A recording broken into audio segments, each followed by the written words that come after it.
कथाएँ तो मैंने आपको बहुत सारी सुनाई हैं, लेकिन आज की जो कथा मैं आपके लिए लेकर आई हूँ, वो बहुत ही दिल छू लेने वाली कथा है और मुझे पूरा विश्वास है कि ये कथा आपको बहुत ही पसंद आएगी और इस कथा को सुनकर आपकी भक्ति बहुत ही अटूट और अडिग हो जाएगी।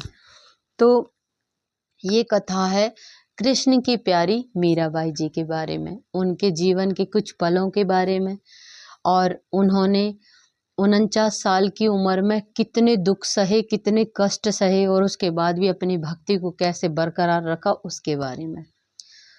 अभी जब मैं 8-10 दिन पहले चित्तौड़गढ़ गई तो चित्तौड़गढ़ में एंट्री करते ही मैंने महसूस किया कि जैसे ही हमने वहाँ कदम रखा तो ऐसा लगा जैसे वहाँ की हवा में मीराबाई जी की भक्ति की खुशबू बहुत अच्छे से महसूस हो रही है और उनके होने का एहसास हो रहा है। मैं अपने दिल की बताऊं कि वहाँ से आए हुए 8-10 दिन हो गए, लेकिन आज भी मेरा मन, मेरी आत्मा चित्तौड़गढ़ में ही है और मुझे ऐसे लगता है कि कैसे भी करके भगवान की कृपा हो और मैं एक बार और उनके दर्शन के लिए जाऊं। वहाँ जाकर हमने सांवरिया सेठ के दर्शन किए, बहुत ही अच्छे से वहाँ के दर्शन हुए, कोई भीड़ भाड़ नहीं, कोई धक्का मुक्की नहीं।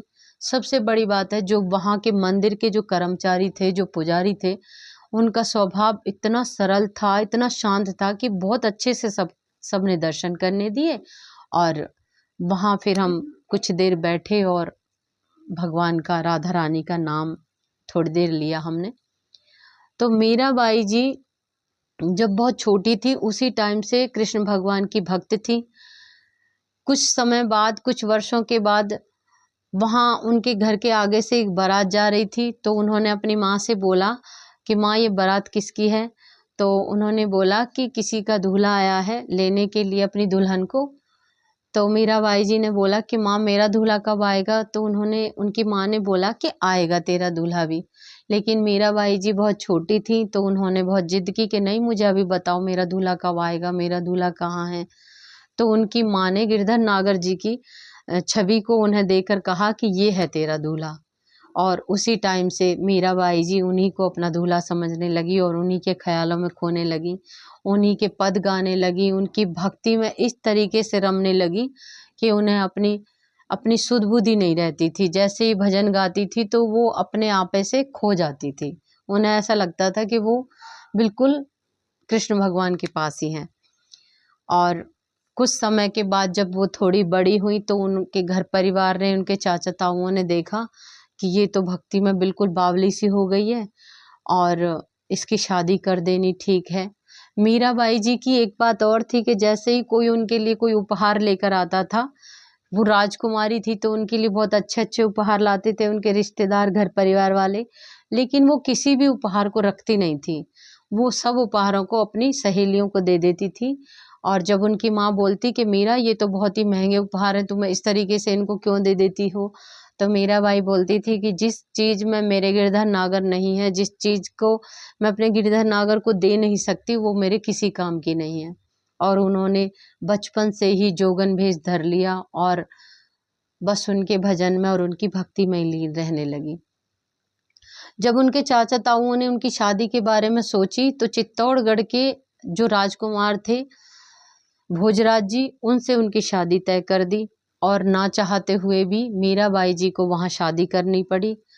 अपने माता-पिता की इज़्ज़त की वजह से जब उन्होंने उन्हें मजबूर किया कि हमारी समाज में इज़्ज़त खराब हो जाएगी, तुझे शादी करनी होगी, तो उन्होंने भगवान के ऊपर भरोसा करके और अपने माँ-बाप के सामने मजबूर होके उन्होंने भोजराज जी से शादी कर ली। लेकिन जो भोजराज थे उनके पति वो बहुत ही अच्छे इंसान थे। पहले दिन में ही उन्होंने मीराबाई जी की भक्ति को समझ लिया, महसूस कर लिया और उन्होंने मीराबाई जी से ये वादा किया कि आज से हम पति-पत्नी समाज की नज़र में होंगे, लेकिन तुम मेरी गुरु हो और तुम अपने गिरधर नागर की हो और उन्हीं की रहोगी, मैं तुम्हें स्पर्श नहीं करूँगा। और उन्होंने अपने इस वचन को निभाया भी। लेकिन विधि का विधान ऐसा कि भक्तों को भी कितनी कठिनाइयाँ सहनी पड़ती हैं, ये मीराबाई जी की ज़िंदगी में शुरुआत हो चुकी थी। कुछ समय बाद भोजराज जी की तबीयत खराब होने लगी और आखिरी टाइम पे भोजराज जी ने मीराबाई जी से प्रार्थना की कि मैंने अपने धर्म को बहुत अच्छे से निभाया है, लेकिन जैसे कि तुम मेरी गुरु हो, मैंने तुम्हें अपना गुरु माना है, तो मैं तुमसे विनती करता हूँ कि तुम मुझे अपने गिरधर नागर के दर्शन एक बार जरूर करा दो। तो उनके जाने से पहले मीराबाई जी ने गिरधर नागर से प्रार्थना की कि एक बार उन्हें वो अपने दर्शन जरूर दें। और आखिरी समय पे भोजराज जी को गिरधर नागर के दर्शन हुए। उसके बाद में उनकी कठिनाइयाँ और ही बढ़ने लगी। उनके जो देवर थे वो उन्हें कभी तो जहर पिलाने के लिए देते, कभी उन्हें सांप पिटारे में भर के दे देते और उन्हें मारने के लिए कि ये तो मानेगी नहीं और हमारी इज्जत खराब हो रही है। इस वजह से उन्हें तरह तरीके से मारने की कोशिश की। लेकिन मीराबाई जी की जो भक्ति थी वो ऐसी थी कि उन्होंने हर चुनौती को बहुत ही आसानी से पार कर लिया। और फिर उन्होंने उस घर को छोड़ दिया और वो जोगन बन के हर जगह जाने लगी, गांव-गांव में जाने लगी, अपनी भक्ति के गीत गाने लगी और अपनी भक्ति का भगवान के नाम का प्रचार करने लगी। उनकी भक्ति की ऐसी लहर चली कि हर जन के दिल में उनके लिए बहुत ही सम्मान और प्यार बढ़ने लगा। ऐसा करते करते जब आखिरी समय उनका आया तो उन्होंने गोविंद भगवान से प्रार्थना की कि हे स्वामी, अब मैं थक चुकी हूँ, अब मुझे आप लेने के लिए आ जाओ।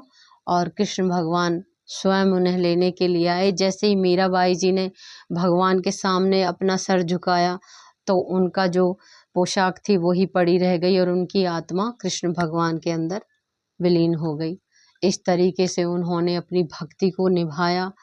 और मीराबाई जी जो थी वो पिछले जन्म में माधुरी थी, जो सखी थी और उस समय पे उनकी भक्ति अधूरी रह गई। इस वजह से मीराबाई जी के रूप में उनका जन्म हुआ और उन्होंने अपनी भक्ति को आखिरी विराम दिया और इस तरीके से कृष्ण भगवान से प्रेम किया। आप सभी भी भगवान की भक्ति करें तो कितनी भी परेशानी आ जाए लेकिन उन परेशानियों से डर के अपनी भक्ति को कमजोर ना करें और कभी भी उस रास्ते से हटने की कोशिश ना करें। गलतियां हर किसी से होती हैं लेकिन उन गलतियों को एक सही समय पर सुधार कर और भगवान से ये वादा करें कि आज के बाद ऐसी गलती नहीं होंगी तो भगवान उसको जरूर अपनाते हैं। और आप सभी भगवान की सेवा पूजा करते रहें, उनकी भक्ति में लगे रहें। इससे बड़ा सुख दुनिया में कुछ नहीं है। जय श्री राधे।